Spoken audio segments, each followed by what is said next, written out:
പ്രിയപ്പെട്ടവരെ, മൂന്നാം നൊമ്പരം എന്ന പേരിലുള്ള സിനിമ എനിക്ക് പറയാനുള്ളത് വളരെ നന്നായി തന്നെ, മനോഹരമായി തന്നെ യേശുവിനെ 12-ാം വയസ്സിൽ കാണാതായതും പിന്നെ ദേവാലയത്തിൽ കണ്ടുമുട്ടിയതുമായിട്ടുള്ള ആ സംഭവം മൂന്നാം നൊമ്പരം അവതരിപ്പിച്ചിരിക്കുകയാണ്. ഈ കലാസൃഷ്ടി സിനിമയിലൂടെ അവതരിപ്പിച്ച എല്ലാവരെയും ഞാൻ അനുമോദിക്കുകയാണ്.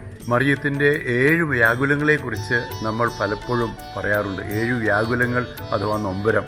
ശിമിയോന്റെ പ്രവചനവും അത് കഴിഞ്ഞ് ഈജിപ്തിലേക്കുള്ള യാത്രയും മൂന്നാമത്തെ നൊമ്പരമായ 12-ാം വയസ്സിൽ യേശുവിനെ കാണാതായതും പിന്നീട് യേശുവിനെ കുരിശിന്റെ വഴിയിൽ വെച്ച് കണ്ടുമുട്ടിയതും കുരിശിന്റെ കീഴിൽ നിന്നതും യേശുവിന്റെ മരണവും മാതാവ് യേശുവിന്റെ മൃതദേഹം മടിയിൽ വെച്ച് പിന്നെ കബറടക്കിയും ഇതൊക്കെ വ്യാകുലങ്ങളാണ്. ഈ നൊമ്പരങ്ങളിലെ മൂന്നാമത്തെ നൊമ്പരം, അതായത് യേശുവിനെ 12-ാം വയസ്സിൽ കാണാതായത് ദേവാലയത്തിൽ കണ്ടുമുട്ടിയത്, വളരെ മനോഹരമായി അവതരിപ്പിച്ച ഈ സിനിമ കാണാൻ ഞാൻ നിങ്ങളെ ക്ഷണിക്കുകയാണ്. മൂന്നാം നൊമ്പരം അത് വലിയൊരു പ്രതീക്ഷയിലേക്ക് നാം നയിക്കുന്നു. യേശുവിനെ നമുക്ക് ദേവാലയത്തിൽ കണ്ടെത്താം. നമുക്ക് എല്ലാവർക്കും ദേവാലയത്തിലേക്ക് പോകാം.